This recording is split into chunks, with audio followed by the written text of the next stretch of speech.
Hey, what's going on again, YouTube? So this is going to be like a part 2 on this engine series here. This is probably going to be the last of the disassembly videos. I'm going to be taking off like the timing cover and all that, and basically just get it down to a short block, and that's probably where I'm going to leave it. And if it's still in good condition, I'm going to reuse the stock bottom rotating assembly, because I don't really want to invest like, you know, $6,000 into this build. And obviously, like, if it catastrophically fails, then maybe I will consider replacing the bottom end, but you know, it hasn't yet, so I think we're all right. So yeah, I'll put it back on a time lapse and continue the removal of all the stuff on this engine.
Alrighty, well, I've got the intake manifold off now.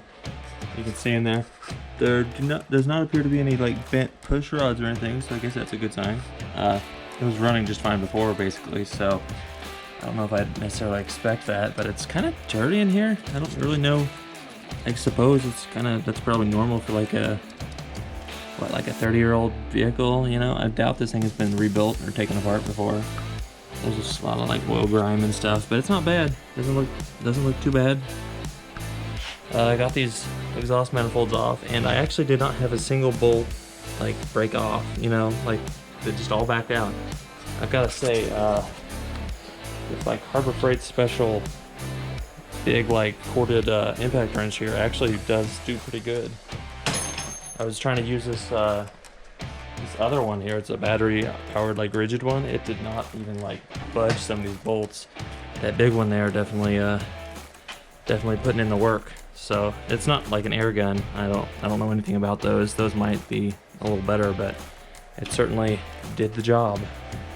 So yeah, I'll put this back on the time lapse and continue taking everything else apart.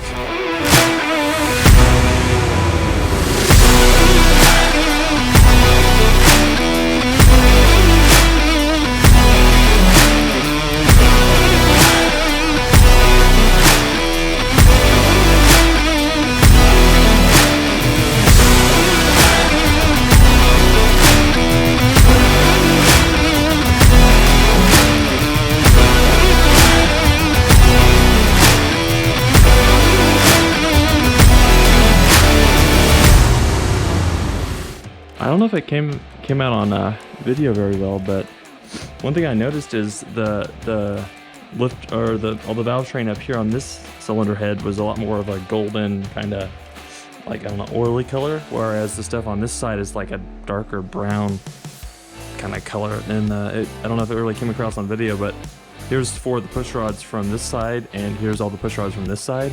Yeah, it's just there's a clear, like, these ones are a lot darker than these. I don't know if that's a bad thing, but it's kind of interesting that the sides are just kind of different like that. So yeah.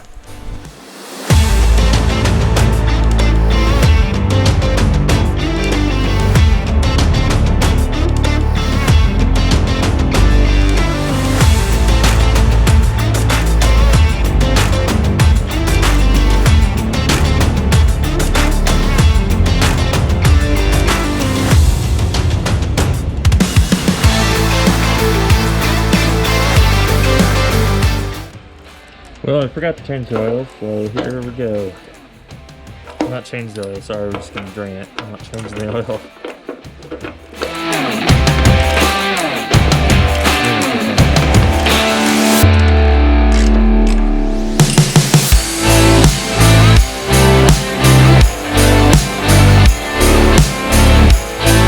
2,000 years later.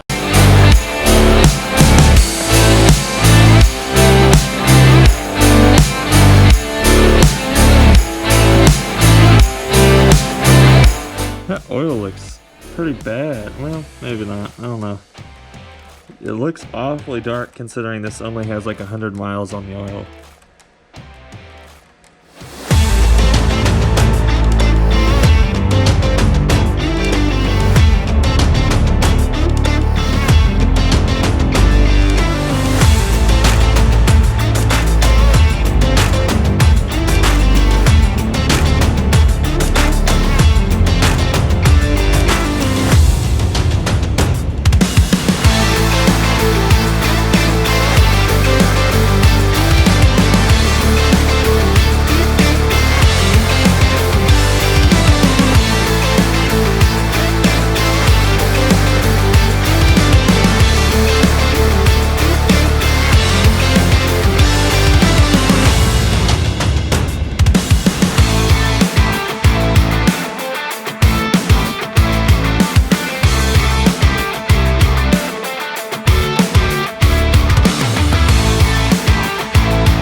Alrighty, now got the oil pan off, the engine mount off, and trying to work on getting this timing cover off.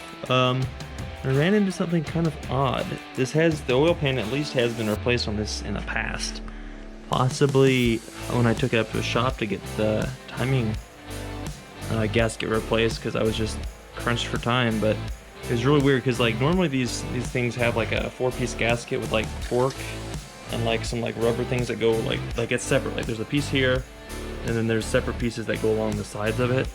But it was really weird because like there's also another kind that has a 1-piece gasket. It's like a rubber around like a metal strip, and so the entire back of the engine was that. But then they cut it off here, and then the front of the engine was like the 3-piece or like the 4-piece set. It was really weird. It's like a combined, like combining your types of oil pan gaskets. It was really weird, but anyways, yeah, so I got this apart and kind of just looking it over. I did notice like a piece of like something, like a piece of metal or something. I threw it into the oil pan right there. No, I know. Something. It's just like it was just something, piece of plastic, piece of metal, something sitting there. So that's not good, but I mean, as far as I can tell, it doesn't look like there's any catastrophic damage in here. So I guess that's good. Yeah, I'm gonna go ahead and get this timing cover off, and then that's probably about all I'll have to do on this. I can't really do anything else until I get parts in, so yeah.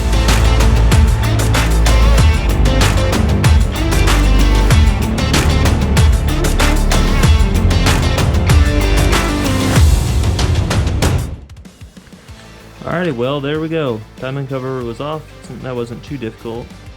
Oh, that looks kind of corroded. I had a leak of coolant somewhere, and I'm like, one of the reasons I'm kind of doing this rebuild is so I can get in here and replace all the seals. And try and figure out where that leak was coming from. I don't know if it was that, but the people who replaced the timing cover sure did not try and clean that up or anything. But that might not be the reason. I don't really know where it's leaking from, but yeah. Timing chain doesn't look awful. It's not the worst I've seen like online and stuff, but it's definitely needs replacement. It's a little loose. You can turn this kind of gear separate from the other one, but yeah, doesn't look too bad.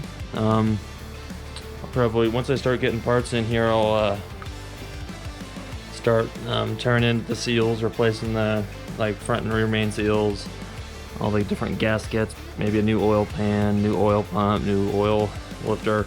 On some of the videos online, I saw like these were really dirty and kind of like, I don't know, not corroded, but they're just like really jammed up with oil, like corrosion, not corrosion, but like gummy oil. But this one doesn't look too bad, so but definitely gonna replace it. But yeah, so anyway, I will start getting parts in here.